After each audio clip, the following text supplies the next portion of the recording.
Good morning. It is good to see all of you online today. I'm Karin Landsberg with the OUUC Tech Team. I use she, her pronouns. Welcome to all who are joining us on whatever platform you are using. This Zoom service is being recorded and it is streaming live to YouTube. We are leading worship from several locations today, so you will see the service move back and forth between us. Most of our sharing happens in the Zoom chat box, which is not posted or shared publicly. We use the chat feature for greetings, song lyrics, affirmations, and applause, and items shared from the heart. It's not a good format for critique or conversation, especially back and forth debate. Please save your comments for the coffee chat or feel free to contact Reverend Mary at minister@ouuc.org. We will be turning the chat off and on today during the service. We have also enabled the automated closed captioning for those of you who would like to use it. It's easy enough to alter your settings. Find the CC button at the bottom of your screen and click it to see options. You can hide subtitles or click subtitle settings to change the text size. This feature is imperfect, especially when translating song lyrics. Feel free to hide subtitles during hymns if they are distracting. We can expect some tech glitches as we continue to do all we can to optimize our connections. If you experience any technical issues during the service, you can reach out to Joe Celine or another member of the tech team for assistance when the chat is on. We appreciate the grace as we remember it's about connection, not perfection. Last, I hope you will find a candle or chalice. In a moment, we can light them together. Thank you for your grace and adaptability as we all learn together. Good morning. Let's sing together hymn number 1051, We Are.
Welcome to the Olympia Unitarian Universalist Congregation online worship service.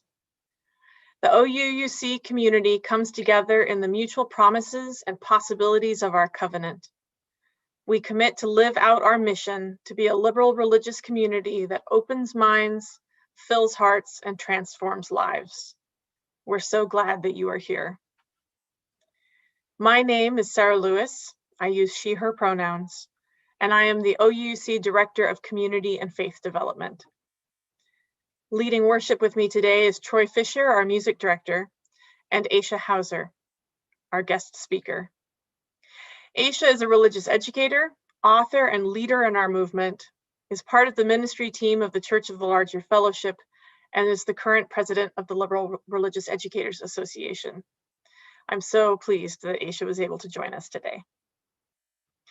We give thanks for the tech team and our OUUC media specialist, Joe Celine, for providing technical support today. And thanks to Darlene Sarkala, our administrator, for keeping us informed and connected. Thank you to the choir members in the Commons with Troy who are helping us sing this morning, and to the breakout room hosts.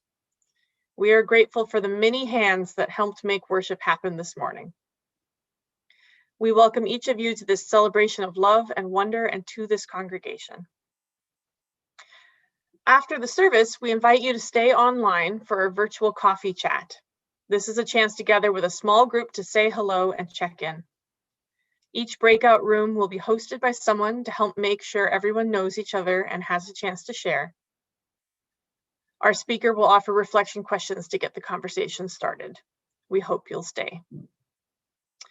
I want to draw your attention to the order of service, which includes our announcements. It's available on the website.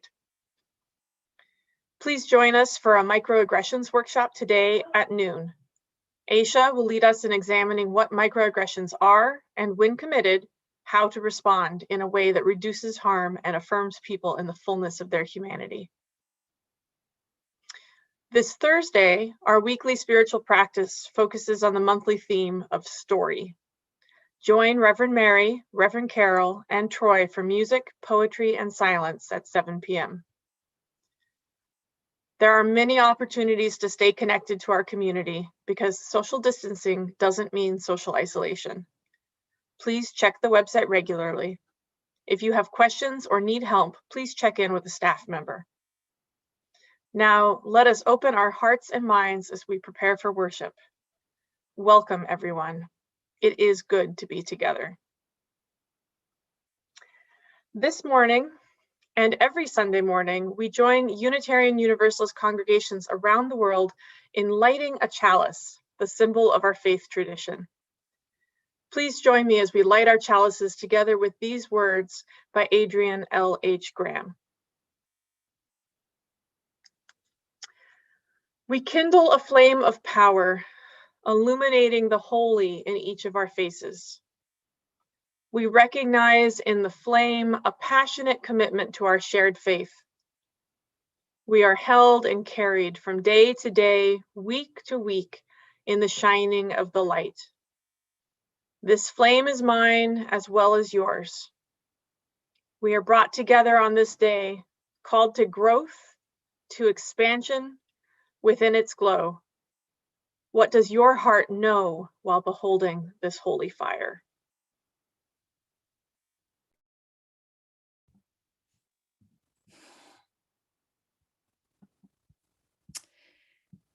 Honored to be here this morning. I'm Aisha Hauser. My pronouns are she and her. Our opening words this morning are by the Reverend Alicia Ford. When we pause to remember. When we pause to remember who we are, companions on this grand experiment called life. When we take a moment to shed the ways we have been carefully taught to lead from fear, to punish the poor, to persecute those who don't look like we do, to deny rights to those who love, to believe that we are separate, that some people are superior to others. When we take a moment to shed all of that and hear stories, hear and see each other into existence, into community, when we take a moment to embrace, to practice a different way of being, when we answer the call of love, then We are living into the promise of building the world we dream about. It is beautiful to dream, to cast a vision, to stretch our minds into the future and imagine. What may be if we were to build a new way of being, not someday, beginning again every day that we have breath, taking courage with these hands and hearts to make real the dream of a more equitable world, to journey together, seeking to be transformed even as we transform. Becoming explorers and learners in this world around us, humbled by what we do not yet know. Fulfilling the promise of healing a fragmented world, laboring not just in hope, but also in love. In this spirit, we commit. In this spirit, we gather. In this spirit, we pray. Come, let us worship together. And come, let's sing together again. Our opening hymn is hymn number 1017, Building a New Way.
Our story today is One by Catherine Otoshi.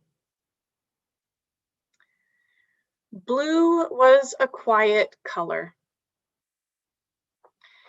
He enjoyed looking up at the sky, floating in the waves, and on days that he felt daring, splashing in rain puddles. Every once in a while, he wished he could be more sunny, like yellow, or bright, like green, more regal, like purple, or outgoing, like orange. But overall, he liked being blue, except when he was with Red. Red was a hothead. He liked to pick on Blue. Red is a great color, he'd say. Red is hot. Blue is not. Then Blue would feel bad about being blue. Sometimes yellow comforted Blue. Blue is a very nice color, she'd say. But yellow never said that in front of Red. She never said, "Stop picking on Blue." Green, purple, and orange thought Blue was nice too, but they never told Red to stop either. And every time that Red said something mean and no one spoke up, he got bigger and bigger and bigger. Soon, Red grew so big that everyone was afraid of him. No one dared to stop him. Red picked on all the colors. Then everyone felt a little blue. Until one came. He had a different shape with bold strokes and squared corners. He was funny. He made the colors laugh. Red saw this and got very hot. Stop laughing, he told Yellow. Stop laughing, he told Green. Stop laughing, he told Purple and Orange. And they did. Red rolled up to one. Stop laughing, he told him. But one stood up straight like an arrow and said, no. Red was mad, but one wouldn't budge. So Red rolled away. One turned to the colors and said, if someone is mean and picks on me, I, for one, stand up and say, no. Then Yellow felt brave and said, me too. Green agreed and said, me 3. Then Purple became 4, and Orange became 5.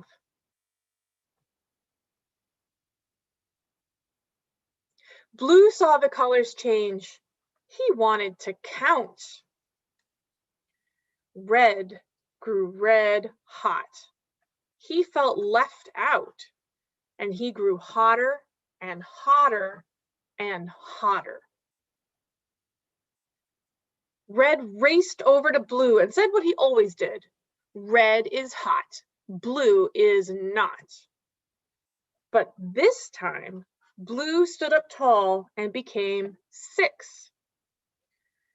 Red can be really hot, he said, but blue can be super cool.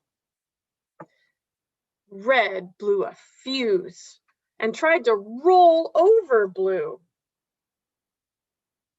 But everyone took a stand and said, no.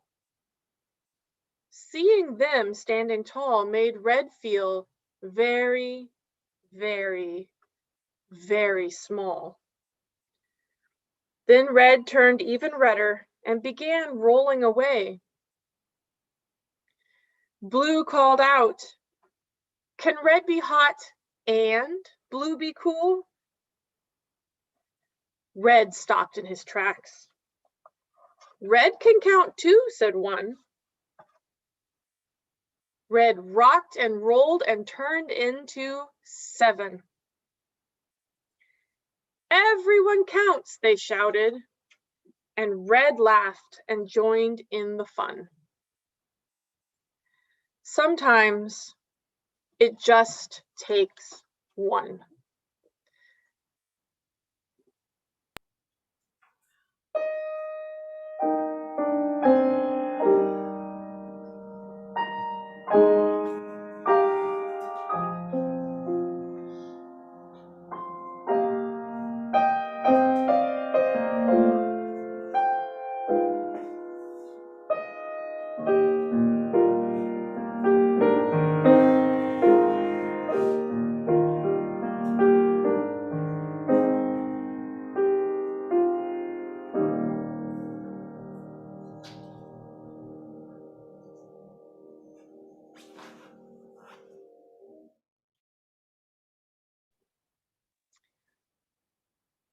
We came together in community this morning, bringing all that is in our lives. In this space, we draw on the strength of our community to listen deeply and hold all that we bring here with us. If you would like to send in something to share, please look for the link on the online worship page on the OUUC website, or send Reverend Mary an email, and we'll bring it into the service next week. In this space, we share from our hearts what brings us joy and sorrow, and what brings us worry and delight, what makes us afraid and what makes us dance. Let's open our hearts to the complexity of life, our own and others. You will hear a drumbeat as we share today. It brings into our awareness that our individual hearts beat together, and together we create the heartbeat of our community. Right now, I invite you to take a breath as we open our hearts to receive the complexity of all that is in our lives and community today.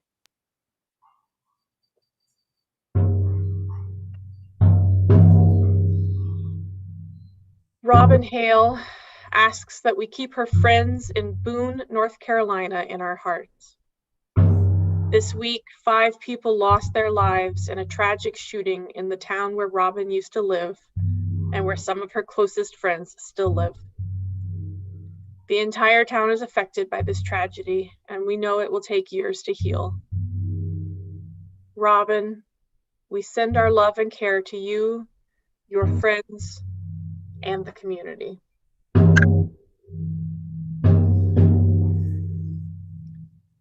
Debbie Patton shares that she is now a proud grandma. Her first grandbaby, Revels William Patton, was born on Wednesday, April 21st, weighing 9.5 pounds, 20.25 inches. Parents and baby in Tacoma are doing fine.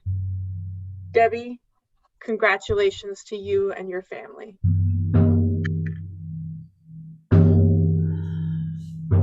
I invite you to share from your heart by entering in the chat box on your screen. This is the time to share all that you wish, joys and sorrows and whatever else is shared from your heart. As we take in what is posted, let us hear the heartbeat of our community and reach out our hearts in love and care to all those who share.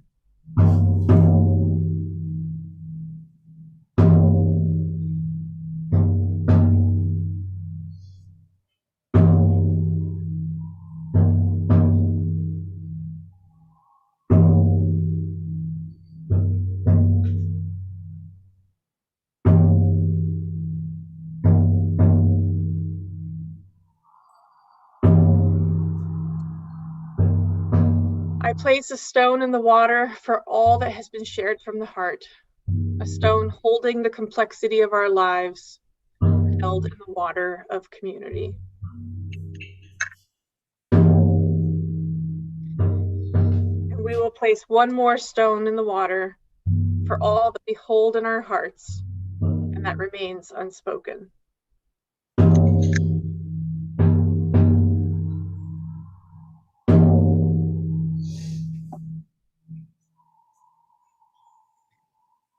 I invite you now into a time of reflection, prayer, and meditation. How Shall We Pray by Judith Quarles. How shall we pray? First, let us be open to the silence. Let us hear the sounds in the room, the noises outside, the comfortable murmur of children downstairs. Let us begin to hear the soft beating of our hearts, and let us listen intently for messages from within. Next, let us feel gratitude for our lives and for our beautiful earth. As hard as life gets, as sad or lonely as we sometimes feel, let us always be warmed by the gifts of this life. Next, let us hold in our hearts all those, known or unknown, who are in need. May we find in ourselves the energy and knowledge to bring care to the world. And finally, let us be aware of the blessing that it is not ours alone to do the work of the world. Love and community work wonders that we by ourselves could never manage. In this time of silence, let us form our own prayers out of the concerns of our hearts.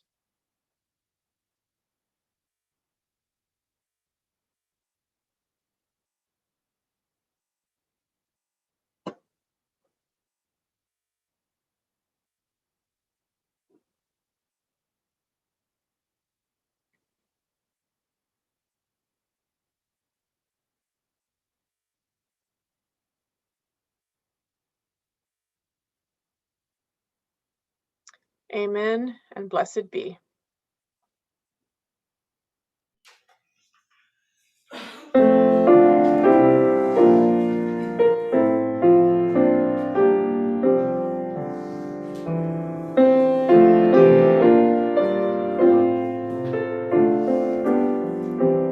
Let's sing together hymn number 90. From all the fret and fever of the day.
Our prayers and meditations deepen our gratitude for what we know as sacred in our lives and in this world. Each Sunday, we express our gratitude by joining together in service to our community and to something greater than ourselves. The offering collected here does two things. It supports the ongoing work of OUUC, which is also supported by your regular pledges. This offering also supports an organization that serves our community in harmony with our Unitarian Universalist values. For March and April, our Share the Plate recipient was Grub, and we can be proud that we sent them a total of $2,650 in support of their native foods program. For the months of May and June, our Share the Plate recipient is Quixote Communities, an organization that works to provide permanent and supportive housing for people experiencing homelessness. We have a video to share about their work.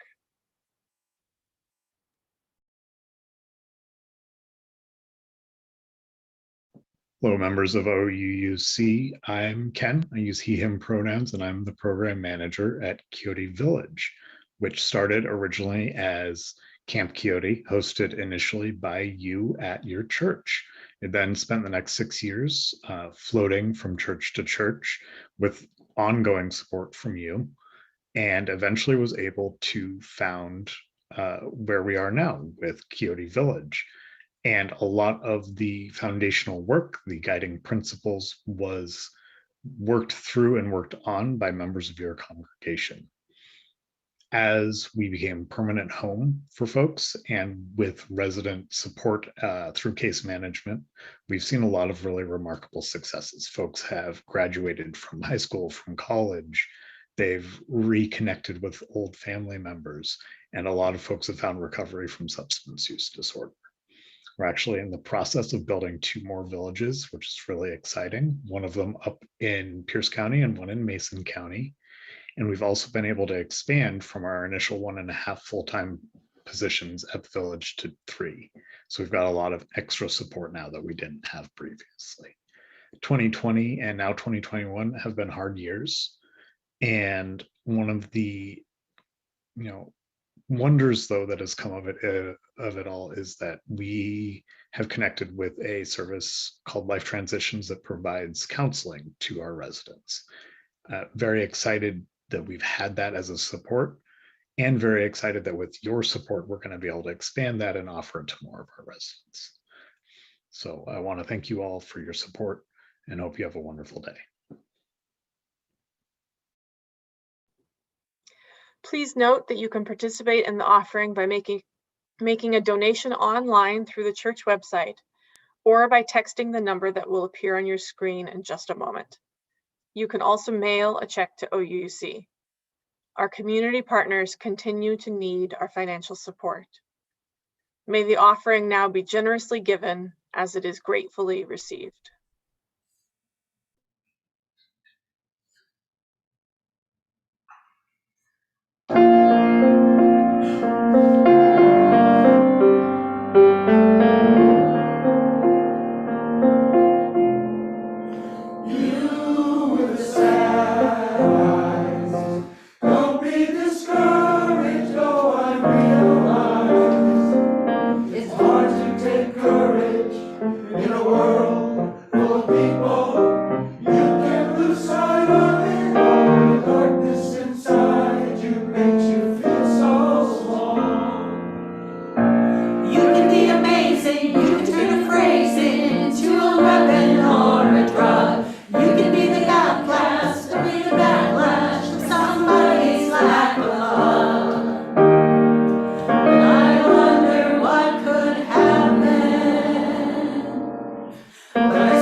Beautiful. Thank you, choir. And thank you for your generous gifts.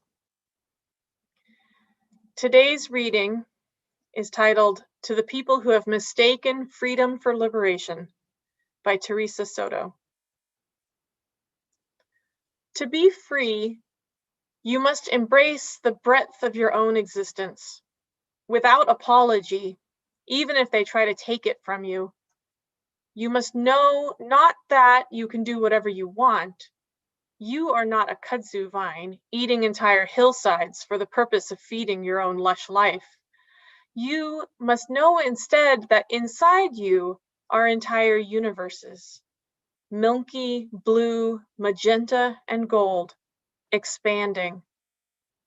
But to actually be free, you must know and you must fight for the entire universes inside of everyone else. Being free is not a license, but a promise. This ends our reading.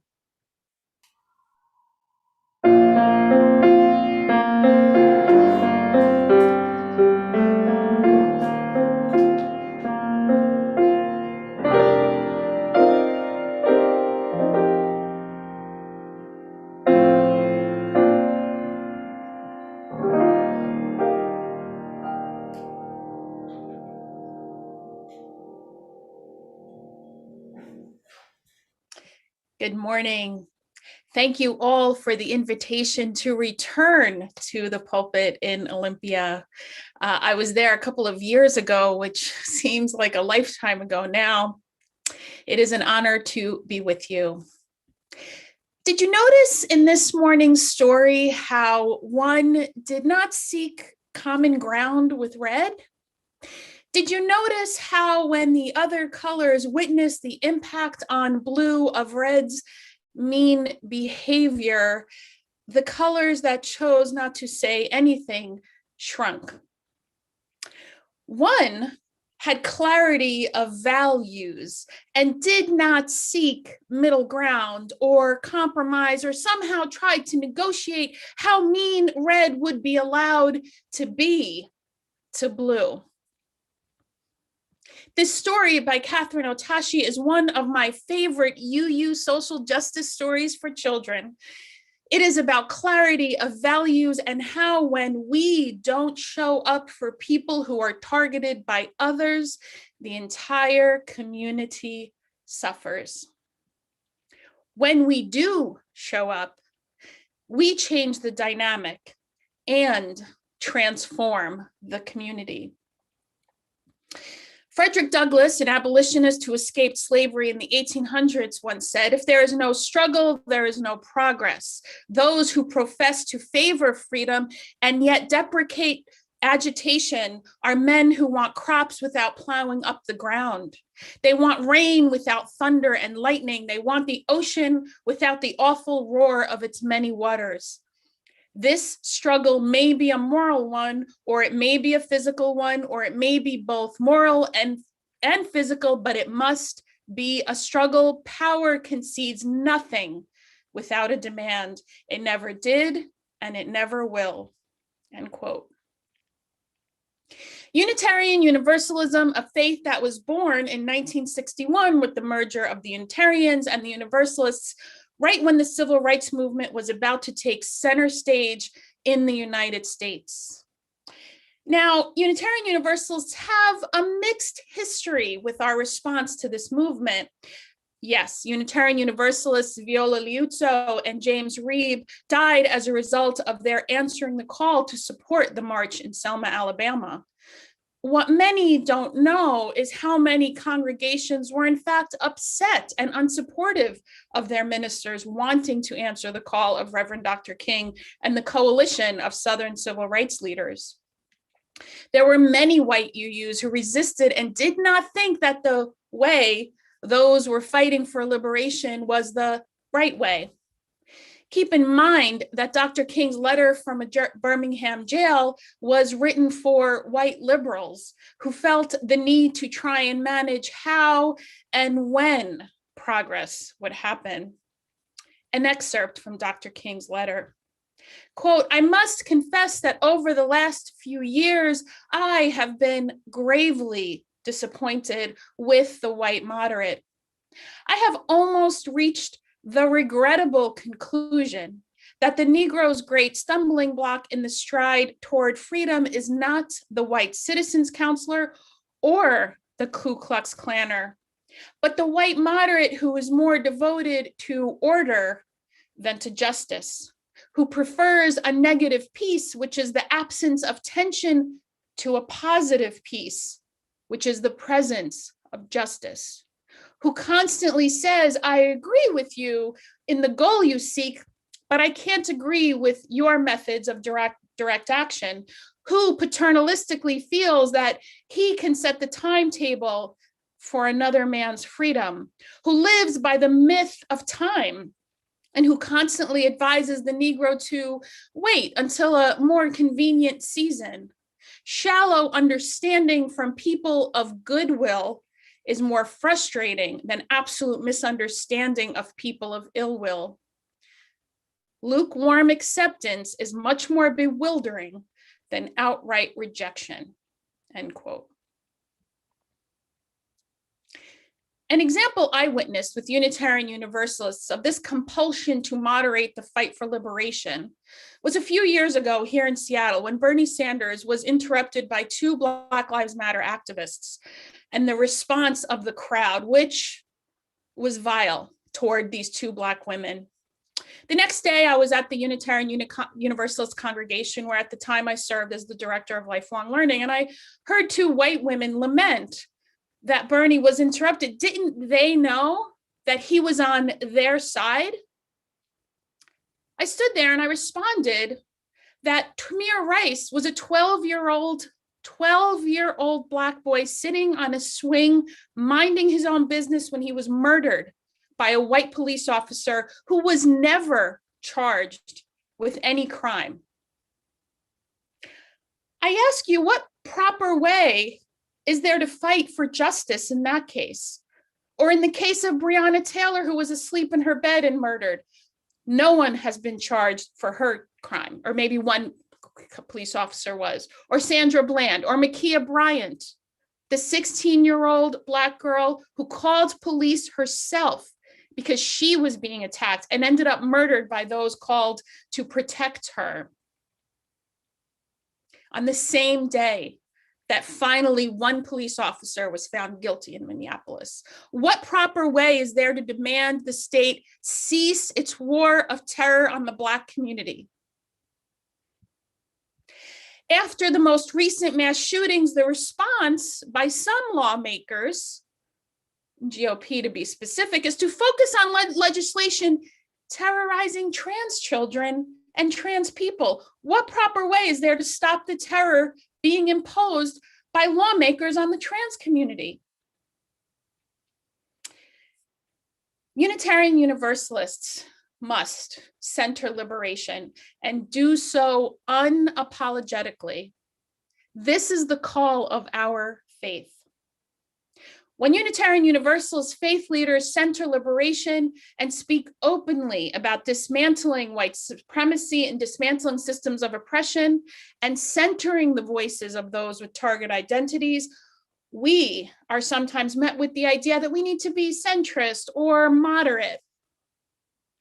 I am clear that I refuse to be halfway to Nazis, white nationalists, and those that would deny the humanity of Black people, brown people, immigrants, trans people, indigenous people, women, and those who do not hold institutional power. I am not halfway to that.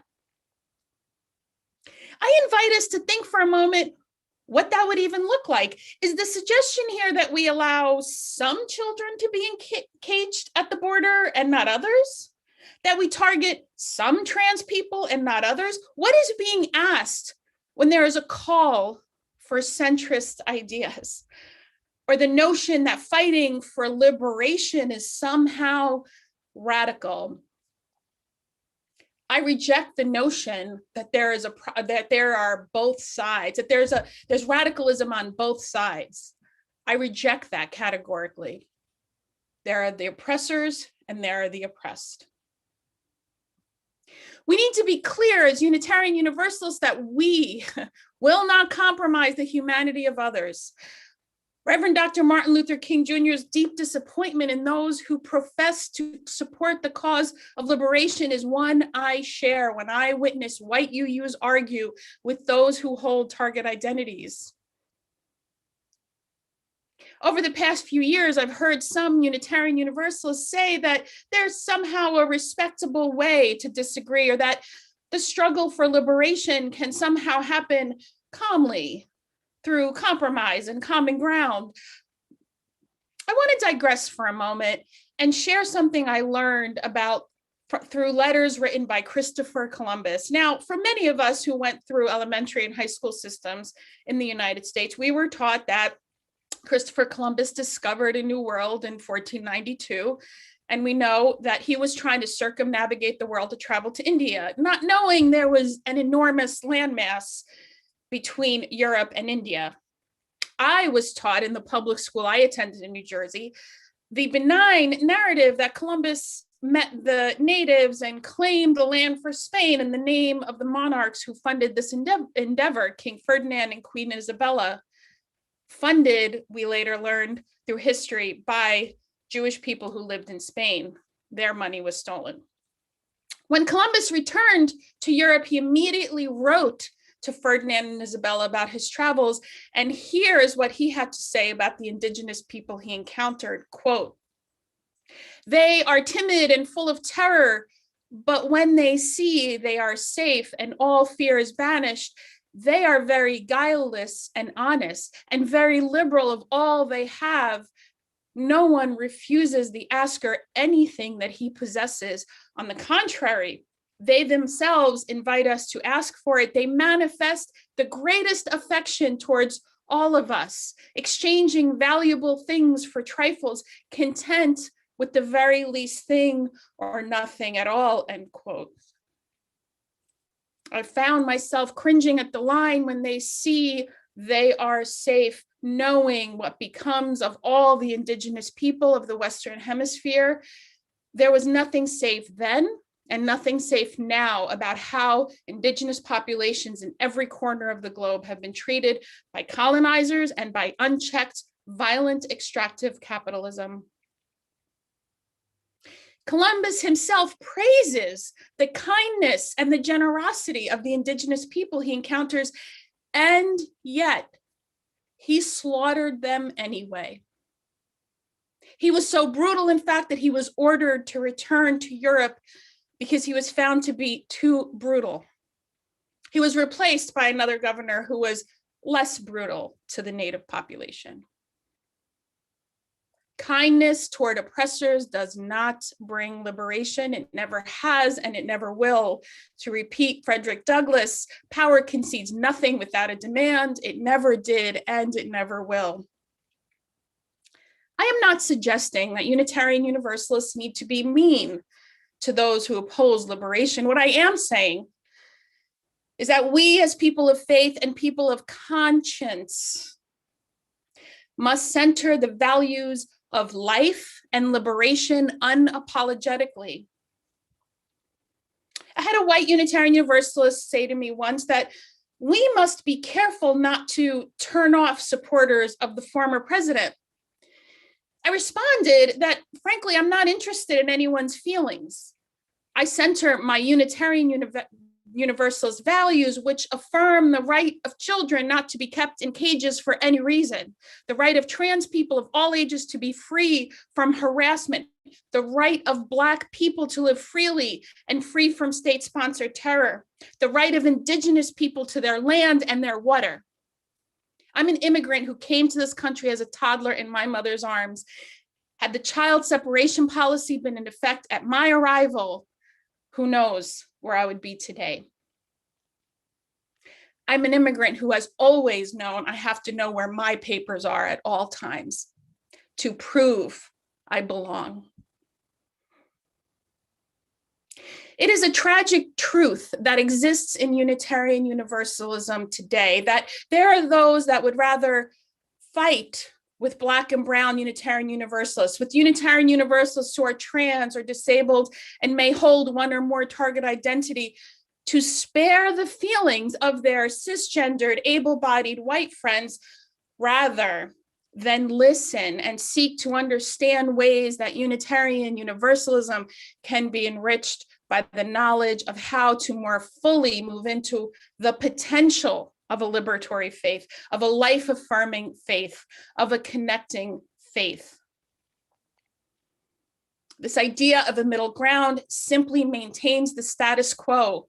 That is a fact of the history of this country. We are called as Unitarian Universalists who believe in the liberatory faith, in a faith that centers community and love. We are called to display courage and fortitude consistently, firmly, and unapologetically, to speak truth to power and be clear that people with privilege have not been oppressed because they are challenged when espousing falsehoods, or when they are challenged when they are denying the humanity of others. This is our call as Unitarian Universalists, to be unapologetic about our values. We have it in us to strengthen and move our faith to more fully embrace the radical notion that our global community can be more just and equitable for all. May it be so. Amen, Ashe, and blessed be. Let's sing together hymn number 1020, Wo Ya Ya.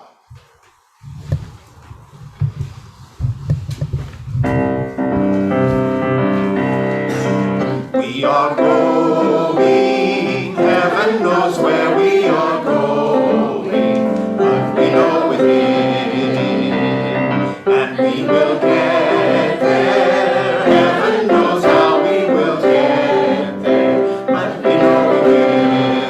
It will be hard, we know, and the road will be muddy and rough, but we'll get there. Heaven knows how we will get there, but we know we will. Oh ya ya, oh ya ya, oh ya ya, oh ya ya.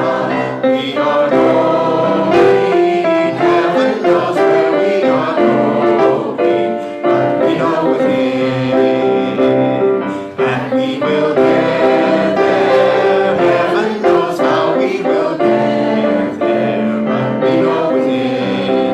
Oh ya ya, oh ya ya, oh ya ya, oh ya ya, oh ya ya, oh ya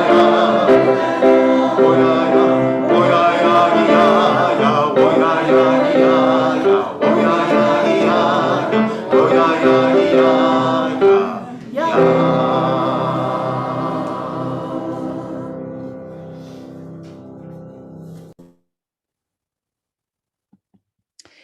Our closing words as we extinguish the chalice are by Reverend Sean Parker Dennison.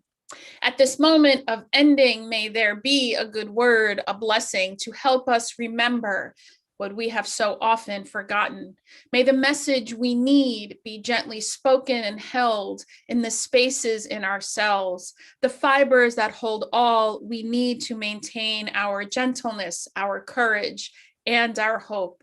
At this moment of ending, may the goodness we wish for ourselves and each other, this community, ecosystem, planet, and stardust galaxy become such a part of us that we cannot tell where the blessing ends and we begin.